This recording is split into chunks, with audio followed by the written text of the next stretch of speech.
Olá, meus irmãos. É uma alegria, mais uma vez, estar aqui com vocês, né, através do nosso canal no YouTube, compartilhando a palavra do Senhor. Hoje nós teremos mais uma mensagem da nossa série Um Só Deus. São as meditações que temos feito no livro de Juízes. Então, na porção de hoje, acerca da qual nós meditaremos, eu gostaria de convidá-los a deixar a sua Bíblia aberta no livro de Juízes, no capítulo 9. Nós meditaremos a partir do versículo 22 e iremos até o versículo 5 do capítulo 10. Então, é um texto bem extenso, então eu não farei a leitura de todo o texto com vocês, lerei apenas algumas porções, mas gostaria de te encorajar a ler todo o texto, a fim de que você fique familiarizado com tudo que será dito. Eu procurarei fazer um resumo breve, né, de tudo que está compreendido, né, nessa porção das Sagradas Escrituras, mas eu gostaria de encorajar você que está em casa acompanhando a mensagem a fazer a leitura na íntegra. Antes de mais nada, eu gostaria de te convidar a fechar seus olhos para que nós tivéssemos um momento de oração, e vamos fazer isso logo após a leitura, né, dos 3 primeiros versículos. Em Juízes 9, no versículo 22, a palavra do Senhor nos diz o seguinte: havendo, pois, Abimeleque dominado 3 anos sobre Israel, suscitou Deus um espírito de aversão entre Abimeleque e os cidadãos de Siquém, e estes se houveram aleivosamente contra Abimeleque, para que a vingança da violência praticada contra os 70 filhos de Jerubaal viesse, e o seu sangue caísse sobre Abimeleque, seu irmão, que os matara, e sobre os cidadãos de Siquém, que contribuíram para que ele matasse seus próprios irmãos. Então vamos orar. Senhor, nós te damos graças pela tua palavra e te pedimos que o Senhor possa falar aos nossos corações, falar ao coração de cada um dos meus irmãos que acompanham essa mensagem pelas nossas plataformas, pelas mídias sociais, que o Senhor possa usar a tua palavra, usar a exposição da tua palavra para edificar a tua igreja. Deus, em nome de Jesus, Senhor, nós oramos. Amém. Então, para aqueles que estão acompanhando a nossa série de mensagens, Um Só Deus, meditações do livro de Juízes, vão se recordar bem da última mensagem, mas para aqueles que não estão acompanhando, eu farei um breve resumo. No capítulo 8 do livro de Juízes, nós vimos algumas coisas muito interessantes. Gideão, ele, após vencer os midianitas, ele foi convidado pelos cidadãos de Siquém para que ele pudesse reinar, né, sobre o povo, reinar sobre Israel, e Gideão prontamente ele responde que ele não reinaria sobre o povo, nem ele, nem seu filho, nem o filho de seus filhos, mas o Senhor Deus reinaria sobre o povo. Então, nós percebemos na resposta de Gideão alguém que possui, né, o conceito correto, né, possui uma teologia bem construída acerca do Deus a quem ele servia. Contudo, logo mais à frente, ainda no capítulo 8, Gideão ele toma uma atitude estranha. Gideão ele pede, né, que lhe sejam ofertadas peças de ouro, e ele constrói para si, né, uma estola sacerdotal. Então, logo após Gideão ter feito uma declaração brilhante, dizendo que o Senhor deveria reinar sobre o povo, imediatamente, em seguida, ele toma uma atitude equivocada que conduz, né, todo o povo de Israel, né, conduz boa parte do povo de Israel, melhor dizendo, à idolatria, porque o local para onde ele levou a estola, o local para onde ele foi, no qual ele foi habitar, tornou-se um ponto de idolatria. Então, quando a gente atenta, né, para essa atitude de Gideão, conforme eu falei, a gente percebe que Gideão, num determinado momento, ele mostra, né, a ideia, né, o conceito, a sua teologia muito bem organizada, mas no momento seguinte nós vemos brotar do coração de Gideão o desejo, né, por governo, o desejo por atração de atenções, porque ele tinha sido, sim, um grande líder, tinha realizado uma grande façanha ao libertar Israel do domínio midianita. Então, mas a gente percebe que existe uma grande diferença entre alguém ter os conceitos, né, ter a razão convencida de uma determinada verdade e ter a sua vida regida por essa mesma verdade. Convencimento intelectual, ele não evidencia, né, uma boa saúde espiritual. Uma pessoa pode estar intelectualmente convencida do cristianismo por conta de tudo quanto abarca a mensagem cristã, porque quando nós pensamos no cristianismo, nós percebemos que existe coerência lógica, a ideia de um Deus, um ser criador de todas as coisas, ela apresenta coerência, a narrativa bíblica, a narrativa do Salvador, do nosso Senhor Jesus Cristo, ela possui grande beleza em si. Existem aqueles que dizem que a própria beleza da narrativa aponta para a sua origem divina. Então, esteticamente, nós percebemos que é uma mensagem bela e, por conta disso, pode atrair, né, seguidores.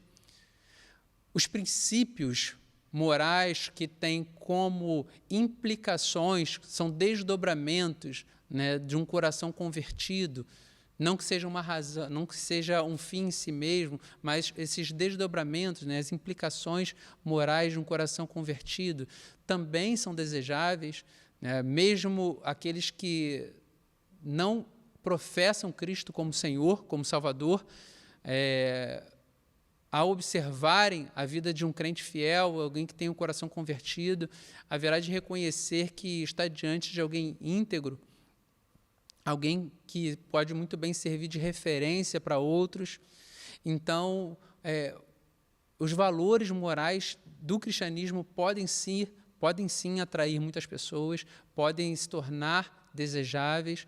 Contudo, quando nós olhamos, né, para esses aspectos, nós podemos perceber que, ainda que uma pessoa consinta com vários desses pontos que nós acabamos de enunciar, ainda assim essa pessoa ela pode não ter a sua vida governada por essa verdade. A concordância intelectual, a afeição pelos valores demonstrados pelo cristianismo, entender que o ambiente cristão é um ambiente desejável para se estar. Contudo, todas essas coisas podem fazer com que alguém esteja dentro da igreja, sem, contudo, ter um coração convertido a essa verdade. Então, quando a gente olha para a vida de Gideão, quando a gente atenta para o exemplo de Gideão, nós percebemos que, em algum momento da sua trajetória, ele se desviou, ele se desvinculou da fé que ele professou ter. E é interessante, aqueles que têm filhos em casa, certamente observam atentamente os seus filhos, cuidam dos seus filhos de forma minuciosa, de forma atenta. Contudo, quando a gente olha para o nosso dia a dia, as preocupações, todas as demais demandas do nosso cotidiano fazem com que as nossas atenções estejam divididas. Agora, uma coisa nós podemos ter certeza, que a atenção, o olhar atento do seu filho, ele está compartilhado com poucas outras responsabilidades. Então, por isso, tudo quanto nós fazemos e tudo quanto nós dizemos tem um efeito formador do caráter dos nossos filhos. Então, Gideão, se num determinado momento ele disse que Deus deveria reinar sobre Israel, ao colocar o nome do seu filho, nascido de uma concubina de Abimeleque, que significa meu pai é rei, já foi uma grande mensagem para Abimeleque. Olhar para a história de seu pai construindo uma estola sacerdotal, que se tornou um ponto de idolatria para Israel, isso também foi uma mensagem para Abimeleque. Então, quando nós chegamos no capítulo 9, nós percebemos Abimeleque com ânsia de poder e matando seus 70 irmãos para que ele pudesse ser reconhecido como uma liderança em Israel, essa sede por poder, essa sede por liderança, por atração, por ser alguém que toda a nação o buscaria para poder pedir conselho, ser liderado por ele. Então, isso não nasceu de uma hora para outra. Isso foi sendo forjado ao longo dos anos. Então, quando a gente olha para o exemplo de Abimeleque e a forma com a qual ele tratou os seus irmãos, nós percebemos que isso não é fruto do acaso. No entanto, quando a gente chega aqui no versículo 22, nós percebemos que Deus ele começa a dar o devido tratamento para o pecado cometido por Abimeleque. E no texto ele mostra que Deus ele suscitou um espírito de animosidade. Começaram a ocorrer rusgas entre Abimeleque e o povo de Siquém. E o ponto alto desse descontentamento foi a pessoa de um homem chamado Gaal. Esse homem, ele tomou as mesmas atitudes que o próprio Abimeleque tomou. Ele foi até Siquém, ele fez amizade com os moradores daquela região, ele visitou o templo de Baal-Berite e adorou o Senhor, adorou o ídolo daquele povo. Então, tudo quanto Abimeleque tinha feito, Gaal seguiu seus próprios passos. Em seguida, ele comprou o favor daquele povo ao dizer para aquela população o mesmo discurso que tinha sido feito pelo próprio Abimeleque. Porque nós teremos um outro líder, uma outra pessoa de outra cidade reinando sobre nós. Faz muito mais sentido que tenhamos alguém, filho de Siquém, alguém que esteja de nossa cidade, um filho de Amor, que era o pai de Siquém. Então, Gaal, ele começa a comprar a simpatia do povo, o povo de Siquém. Então, quando a gente olha para esse exemplo, e a gente olha para a narrativa ocorrida no início do capítulo 9, o povo de Siquém associou-se a Abimeleque para matar os seus 70 irmãos e fazer com que ele chegasse ao poder, e agora o povo de Siquém também estava se associando a Gaal para que eles pudessem atacar Abimeleque e usurpar o poder de Abimeleque. Então, quando a gente olha para o povo de Siquém, nós percebemos que aquela população, o povo daquela região, era um povo inclinado a se deixar levar por outros para poder tornar a efeito intentos malignos. E quando a gente olha para isso, nós percebemos uma grande verdade. Quando a gente olha no Salmo número 1, a advertência sobre o não andar, né, no caminho dos pecadores, não se assentar na roda dos escarnecedores, a ideia de se associar com pessoas que podem fazer com que o mal que está no nosso coração deixe de ser algo latente e esteja patente diante dos nossos olhos, é algo que deve ser observado com muita atenção por cada um de nós. Quando a gente olha o exemplo de Abimeleque, ele talvez tivesse uma grande sede de poder, mas, ao associar-se ao povo de Siquém, ele levou a efeito toda a maldade que estava no seu coração e matou os seus 70 irmãos. Gaal, quando se associou ao povo de Siquém, ele começou a arquitetar um plano para poder matar Abimeleque. Então, aqui cabe uma nota de advertência para mim e para você. É necessário que tenhamos o nosso coração vigilante para que nós não nos associemos a pessoas que possam extrair do nosso coração aquilo que há de pior. Na parábola do filho pródigo, o filho mais novo, ao ir para uma terra longínqua e passar por dificuldades, passar por necessidades, quando ele se associou com um proprietário de terras daquela região, o fim dele foi desejar comer a lavagem que os porcos comiam. Ou seja, o associar-se àquela pessoa o colocou numa posição muito mais degradante do que ele jamais imaginara chegar. Então, é necessário que estejamos atentos sobre com que tipo de pessoas nós estamos nos associando. Ou que tipo de pessoas nós temos sido na vida de outros? Será que nós temos sido aqueles que transforma a maldade que existe em potencialidade no coração de nossos irmãos em um fato? É necessário que nós nos aproximemos daqueles que estão próximos de Cristo, a fim de tratar os nossos próprios pecados. E é necessário que nós sejamos fonte de tratamento para aqueles que precisam de ter o seu coração tratado, daqueles que carecem de exortação. Então, quando a gente olha para a associação de Siquém com Abimeleque, e depois a associação de Siquém com Gaal, é necessário que nós estejamos atentos sobre o tipo de associação que estamos fazendo, com que pessoas nós temos caminhado, que tipo de influência nós temos sido. Um detalhe do versículo 23, no capítulo 9, é que a gente percebe que Deus suscitou um espírito de aversão entre Abimeleque e os moradores de Siquém. Quando a gente olha do final do capítulo 8 até o final do capítulo 9, nós praticamente não vemos, na narrativa bíblica, exemplos da ação do Senhor libertando o povo, conduzindo o povo em justiça. Nós percebemos exemplos da maldade humana vindo à tona. E parece que tudo isso está acontecendo à revelia da vontade do Senhor.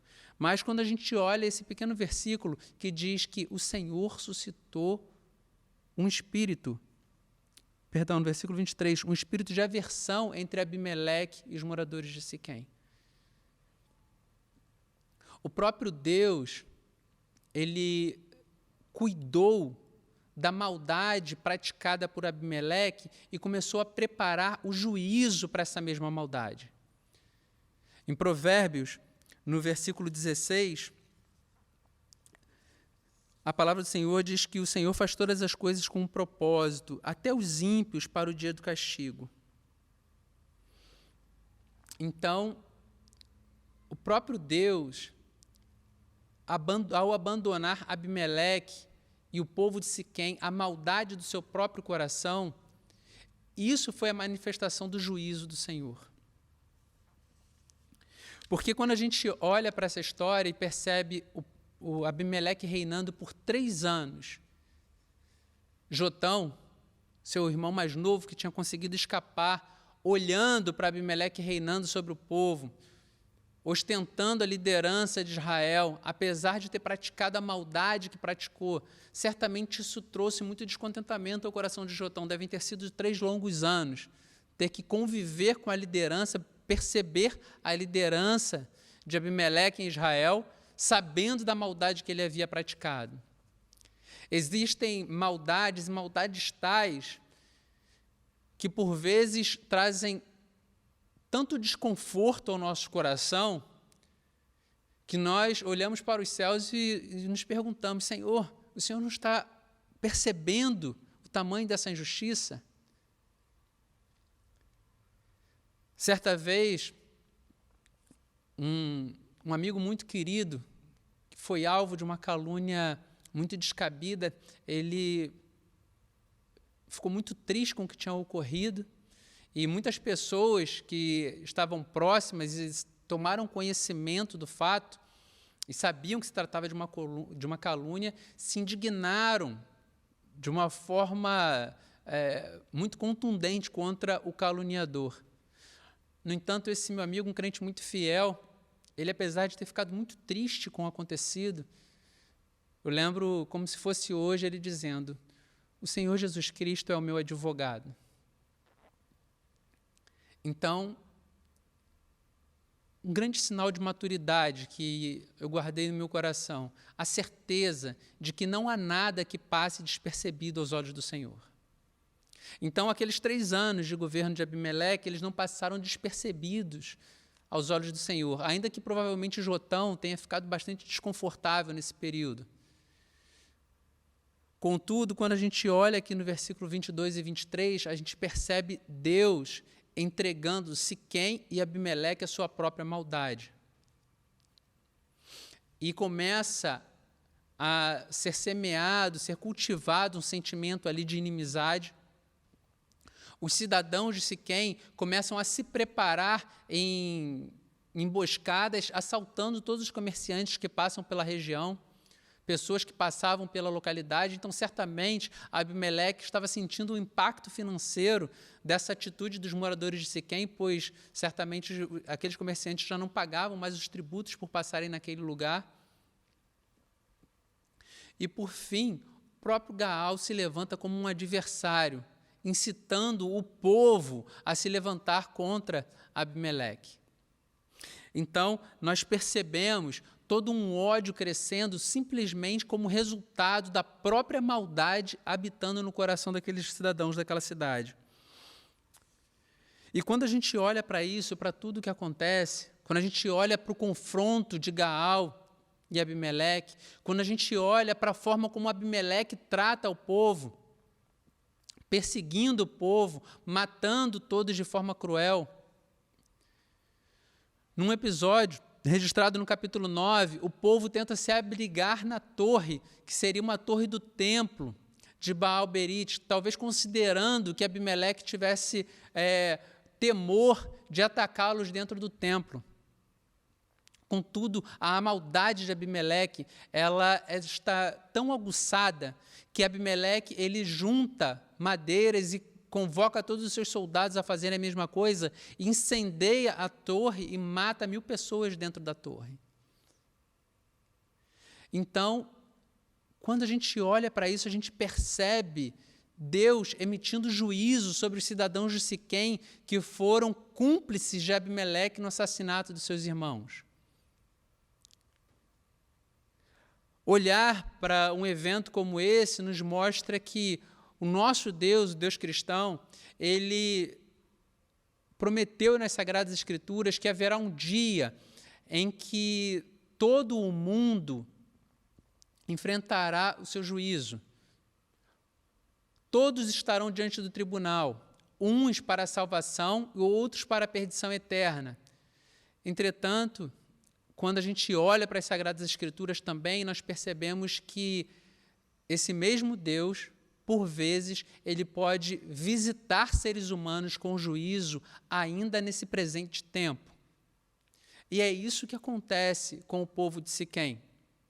O povo que se tornou cúmplice de Abimeleque no assassinato dos seus irmãos, agora estava recebendo a devida paga e sendo afligido, experimentando da violência da qual eles foram participantes. Então, quando nós olhamos para um episódio como esse, nós percebemos que é uma grande tolice aqueles que caminham por essa terra desconsiderando a existência de um Deus justo, de um Deus todo-poderoso, de um Deus que não compactua com a maldade, entendendo, julgando que esse mesmo Deus, que o braço desse mesmo Deus não irá alcançá-lo no presente tempo.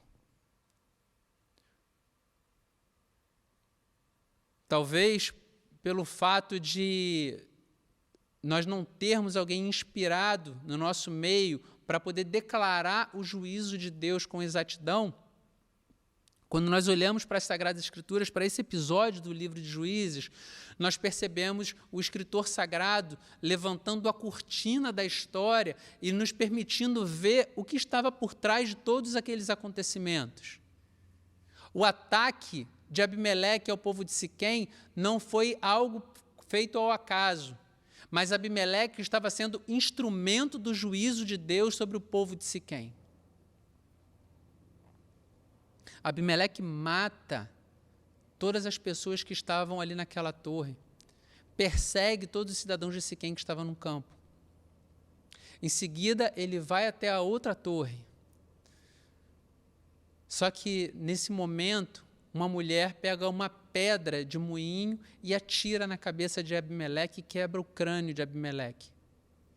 Ele, desesperado para preservar o seu próprio nome, para que não se torne conhecida a história de que ele morreu pelas mãos de uma mulher, ele pede que um soldado seu o atravesse com a espada.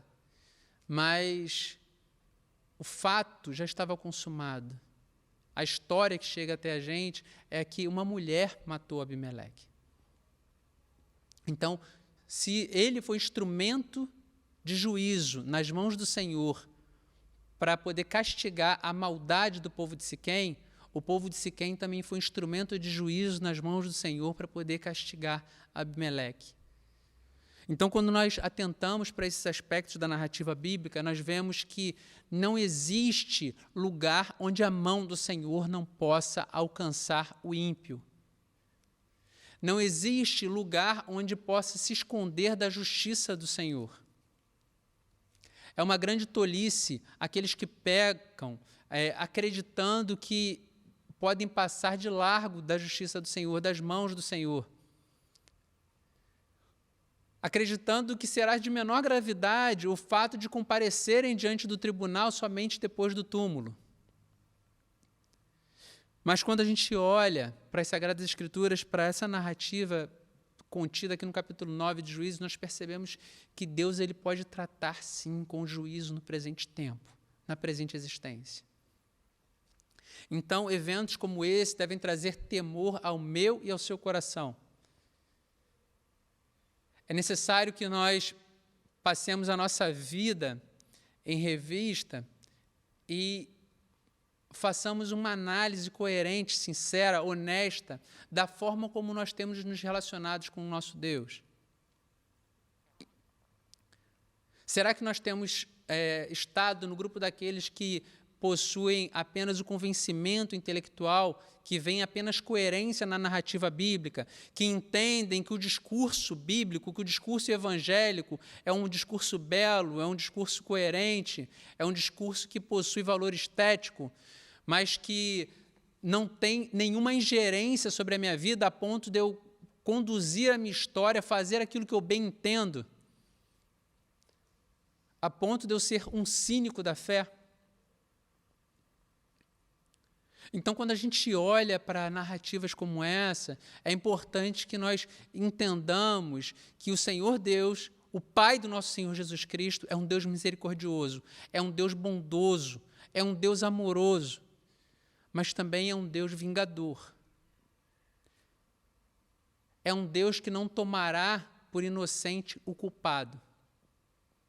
Então, quando a gente olha para a narrativa bíblica, nós percebemos que o braço do Senhor alcançou Abimeleque e Siquém com juízo.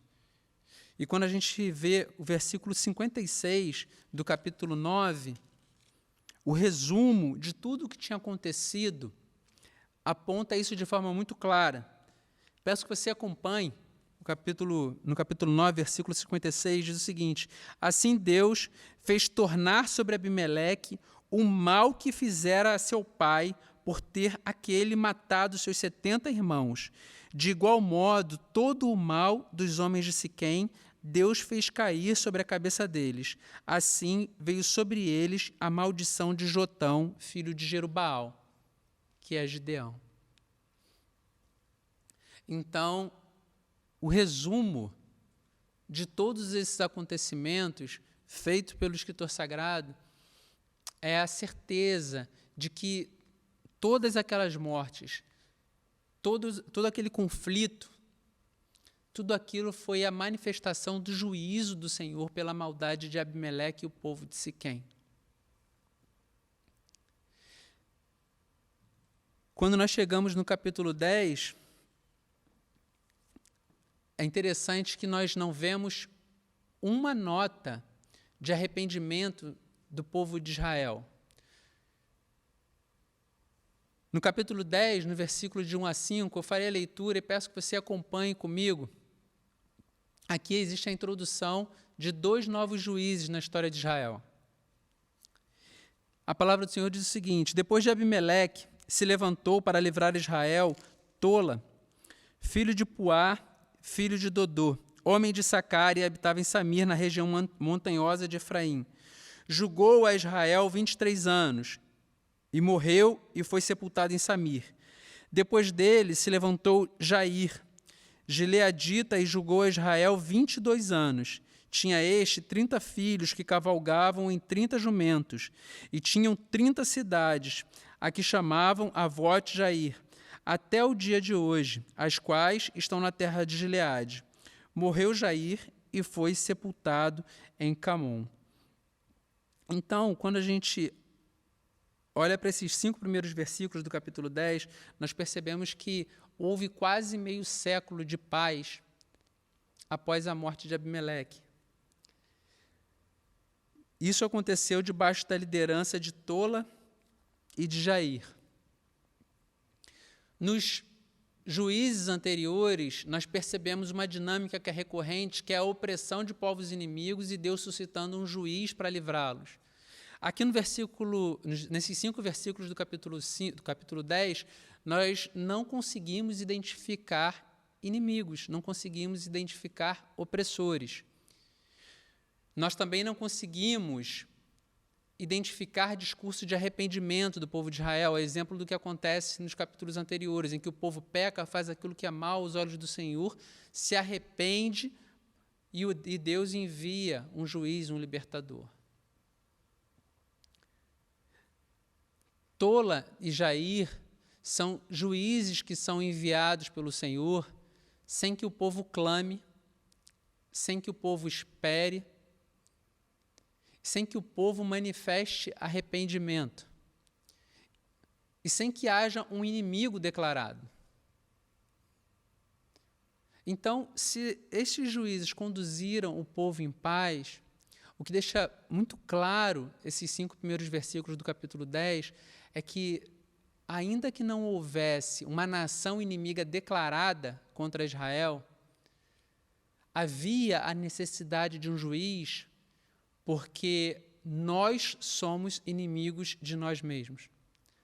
A maldade do nosso coração, o pecado do nosso coração, pode nos levar a viver num contexto em que é necessário alguém para nos guiar, alguém para nos conduzir, alguém para nos dizer o caminho reto, o caminho certo a ser trilhado. Tola e Jair, eles possuem essa característica. Eles surgem em Israel para livrar Israel dele mesmo, livrar Israel da sua própria maldade, livrar Israel do seu próprio pecado. O povo não clamou, o povo não se arrependeu, mas Deus enviou juízes que o livrassem deles mesmos. E quando a gente olha para o ministério de Tola e de Jair, a gente percebe a mão misericordiosa do Senhor atuando em favor do seu povo, mesmo quando o povo não mostra arrependimento, mesmo quando o povo não tem consciência da sua própria miséria. Quando a gente olha para o ministério de Tola e Jair, a gente vê o ministério de Cristo. Porque Deus enviou o seu Filho quando nós ainda éramos seus inimigos para morrer no nosso lugar. Deus enviou o seu Filho quando nós nem nos dávamos conta da maldade que estava no nosso coração, em que ela se tornou clara a partir do momento em que Deus fez cair a escama dos nossos olhos. E que o nosso pecado, a nossa maldade, a nossa feiura, ela ganhou mais nitidez. O ministério de Tola e Jair, ele mostra que Deus é tão misericordioso, tão gracioso, que ele veio em nosso socorro, ainda que nós não tivéssemos consciência que nós caminhávamos a passos largos para a morte eterna. Então, meus irmãos, nessa porção do livro de Juízes, nós percebemos que, apesar da nossa maldade, apesar da nossa iniquidade, apesar da feiura do nosso próprio coração, nós servimos a um Deus que está com as mãos estendidas. É o Deus revelado na parábola do filho pródigo, um Deus que está com os braços abertos, pronto a nos receber de volta. Então, ao encerrar essa porção do texto, eu gostaria de convidá-lo a fazer uma análise do seu próprio coração. Porque conforme nós meditamos durante o decorrer da mensagem, nós vimos o quanto pessoas associadas com aqueles que possuem as mesmas maldades, possuem a mesma iniquidade no coração, o quanto isso pode ser levado a níveis de degradação ainda piores. Nós vimos que toda essa maldade, toda essa degradação, toda essa perversidade, ela não passa ao largo dos olhos do Senhor. Mas que esse mesmo Deus, Ele está com os olhos abertos, mas também está com os braços abertos para receber aqueles que se aproximam dEle com o coração contrito. Então, aproprie-se dessa oferta de amor feita na cruz do Calvário. Aproprie-se da mensagem da salvação. Busque ao Senhor enquanto se pode achar. Estes dias têm sido dias de muita reflexão para alguns, mas existem aqueles que ainda continuam caminhando surdos para tudo quanto está acontecendo, acreditando que existe uma dose de acaso em tudo, como se todas as coisas como se as ocorrências, os acasos, todas as circunstâncias, elas pudessem caminhar de forma autônoma sem que isso tivesse a ingerência do Senhor. Se Deus tem te preservado, se Deus tem cuidado de você, se Deus tem te sustentado, dê glória àquele que é digno de glória. Eu gostaria de convidar você a orar nesse momento. Feche seus olhos e que a gente possa clamar ao Senhor para que a nossa fé não seja somente um consentimento intelectual com uma determinada verdade, mas que a nossa vida seja governada por essa verdade. Deus Santo, nós te agradecemos porque a tua misericórdia, a tua bondade excedem, superam a nossa iniquidade. Obrigado, Deus, pela oferta de Cristo na cruz, pelo sacrifício em nosso favor. Te pedimos, Deus, que o Senhor nos ajude com o Teu Santo Espírito, que o Senhor nos assista com o Teu Santo Espírito e que o Senhor nos leve a viver vidas retas que glorifiquem o Teu Santo Nome, que apontem para a grande obra realizada na nossa vida. Deus Santo, em nome de Jesus, Senhor, nós choramos, te peço que o Senhor alcance com a Tua boa mão a vida de cada um daqueles que estão sendo alcançados por essa mensagem. Deus, e que a Tua palavra possa promover edificação e não só conhecimento, informação, mas transformação de vida. Em nome de Jesus Cristo, Deus, nós choramos. Amém, Senhor. Meus irmãos, que Deus os abençoe. Convido a você a continuar nos acompanhando nessa nossa série de mensagens que tem sido tão edificante para a nossa igreja. Tenho certeza que para a vida de muitos irmãos que também têm acompanhado as pregações pelos nossos canais. Que Deus a todos abençoe. Fiquem com Jesus.